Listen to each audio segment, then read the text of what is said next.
இதில் வந்து அந்த பெண் சுபாஷினி ஒரு வீடியோ வெளியிட்டிருக்காங்க. இப்போ மத்தியானத்துலேருந்து மிகப்பெரிய அளவில் வைரல் ஆகிட்டு வருது. எனக்கும் அவருக்கும் என்ன உறவுங்கிறது எங்களுக்கு தான் தெரியும். அது நீங்கள் பொதுவெளியில் பேசி அதை பிரச்சனைக்குள்ள ஒன்றா மாற்றாதீங்க. எங்கள் அம்மாவும் அப்பாவையும் விட்டுருங்க அப்படிங்கிறாங்க. ஏன்னா சமீப நாட்களில் அந்த பெண் மீது சமூக வலைத்தளங்களில் கடுமையான விமர்சனங்கள்லாம் முன்வைக்கப்படுது.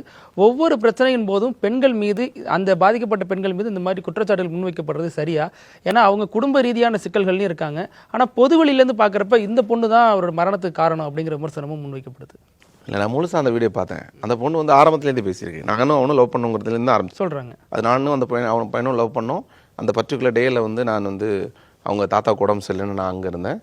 அவங்க அம்மாவும் நாங்கள் ஃபோன் அடித்து பார்த்தோம், வரல. பட் இதில் வந்து என் தம்பிக்கும் அவனுக்கும் நடந்த விவாதம் எனக்கு தெரியும் அப்படின்னு நான் சொல்லிவிட்டு கடைசியாக நாங்கள் இங்கே இருந்ததுனால அவங்க 2 பேரும் அடுத்த நாள் தான் மீட் பண்ணுறதா இருந்துச்சு. முதல் நாள் ஏன் மீட் பண்ணாங்கன்னு தெரியல. அதை நான் வந்து என்னென்னு அதுதான் எனக்கு புரியலை அப்படிங்கிற மாதிரி அந்த பொண்ணு சொல்லியிருக்கு. இதில் வந்து எங்கள் அப்பா அம்மாவுக்கு சம்மந்தம் இல்லைன்னு அந்த பொண்ணு ஒன்று சொல்லுது. இது வந்து விவாதத்தை அவங்க விசாரணைக்கு உட்படுது. இது வந்து நான் செய்து சரி இது தப்புன்னு நீங்களும் இதுலேயும் விவாதிக்க முடியாது, சட்டம் சார்ந்தது. ஆனால் விஷயமா இந்த பொண்ணுங்க ஏன் இவங்க எல்லாருடைய செயல்பாட்டிலையும் ஒரு ஒற்றுமை இருக்குது. ஒரே மாதிரி இந்த ஒரு இந்த மாதிரி ஒரு ஆணவ படுகொலைகள் நடந்துருச்சுன்னா என்ன இருக்குன்னா, அதனால் இருக்கக்கூடிய அந்த பெண்கள் கொடுக்கக்கூடிய ஸ்டேட்மெண்ட்ஸ் எல்லாம் ஒரே பேட்டர்னாக இருக்குது. அந்த ஒரே பேட்டர்னாக இருக்குது. அது என்ன ரீசன்னா, இப்போ அவங்கள குற்றம் சொல்லி இது பண்ண முடியாது. சொசைட்டியோட இஷ்யூ தான் அது. சொசைட்டியோட இஷ்யூ தான். சட்டத்துக்கு முன்னாடி இப்படி இருந்தால் மட்டும்தான் அது கரெக்டான பதிலாக வந்து நிற்கும். நீங்கள் காப்பாற்றியே ஆகணும் அப்படிங்கிற சூழலை எல்லாருமே அவங்க எல்லாத்தையுமே நெருக்கிறாங்க.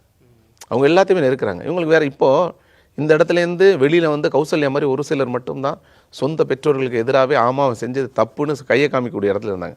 பாக்கி எல்லாருமே பெண்களுக்கு வந்து இங்கே சமூகம் வந்து கம்ப்ளீட் ஒரு ஃப்ரீடத்தையோ அவங்களுக்கான டிசைட் பண்ணிக்கூடிய எல்லா சூழலையும் உருவாக்கிடுச்சுன்னா இல்லை.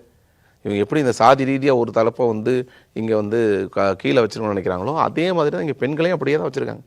அவங்களுக்கு வந்து பெரிய முன்னெடுப்புகள் தேவை. எங்கள் தமிழ்நாடு அரசாங்கங்கள் என்ன, தமிழ்நாடு இந்திய அரசாங்கங்களில் பாதிக்கு நான் ரெப்ரசன்டேஷன் கொடுத்துருச்சா என்ன?